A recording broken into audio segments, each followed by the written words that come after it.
Baik, perkenalkan saya Juprial Sogo, alamat Jalan Raya TPJ kilometer 4. Saya mengajar di Sekolah Kristen Cahaya Bangsa dan saya adalah sebagai calon guru penggerak angkatan 10.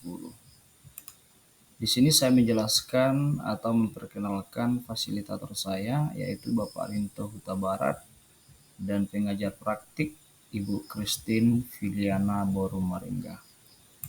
Nah, dalam konteks ini kami sebagai guru penggerak dituntut untuk membuat tugas demonstrasi kontekstual di modul 1.1 yaitu pemikiran filosofi Ki Hajar Dewantara serta implementasi di sekolah. Nah, di sini saya menjelaskan tujuan tentang pembuatan tugas ini yaitu mendesain strategi dalam mewujudkan pemikiran KHD, pendidikan yang berpihak pada murid, serta dengan konteks diri murid dan sesuai budaya di daerah asal. Nah, tugas di sini ada dua aspek. Yang pertama adalah membuat satu karya dalam bentuk karikatur atau infografis atau video pendek, komik, lagu, puisi, dan lain sebagainya tentang menggambarkan pemikiran filosofis KHD. Yang kedua adalah karya sebuah perumpamaan yang digunakan sebagai ujung kontekstual tentang pemahaman pemikiran KHD.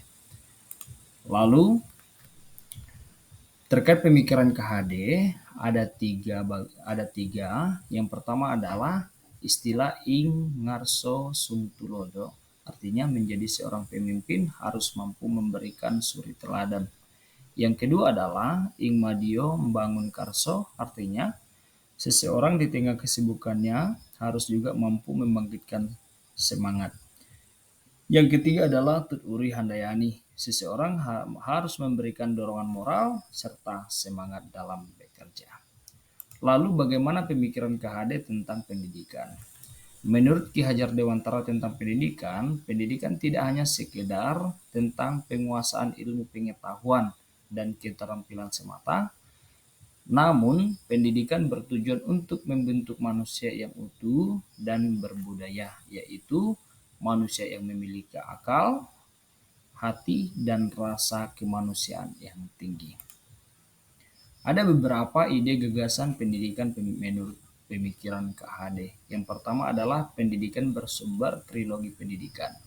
Yang kedua adalah pendidikan yang berasal trikon.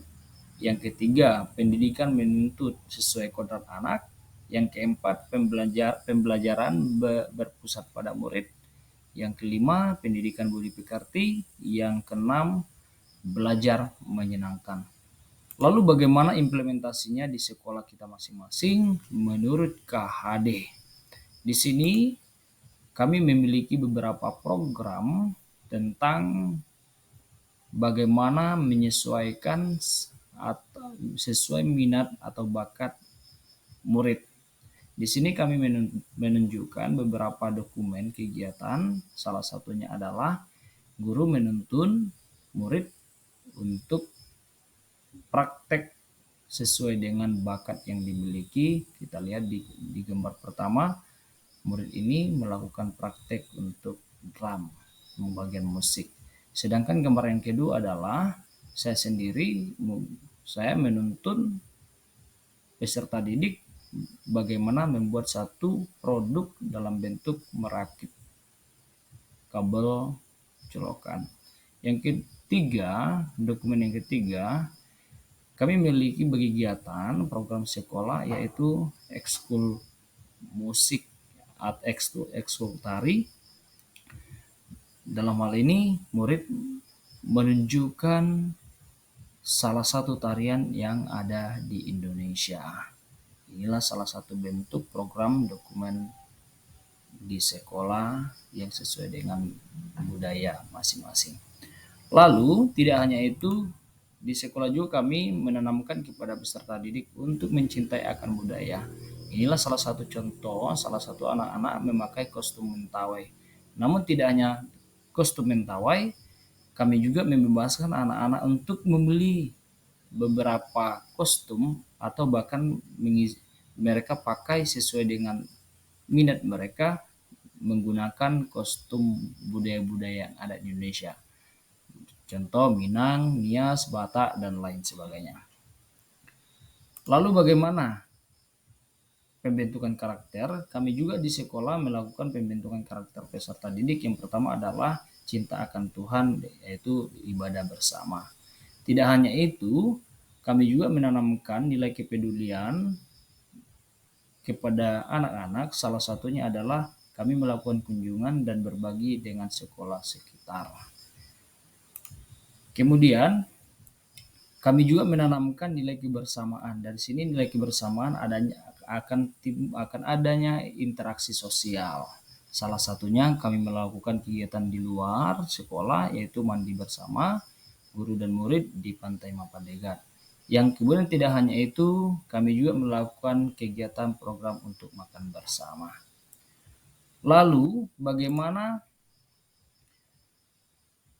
penerapan menurut KHD dalam bentuk proses belajar mengajar? Di sini kami menuntun murid dalam pembelajaran yang berdiferensiasi, menyenangkan dan memanfaatkan teknologi sebagai pendukung pembelajaran yang menyesuaikan pada zamannya. Nah, kalau kita lihat anak-anak sekarang itu lebih tertarik dalam bentuk teknologi. Salah satunya adalah penggunaan IT. Nah, di sini di gambar ini menjelaskan saya juga sebagai pengajar di salah satu kegiatan ekskul bagian komputer.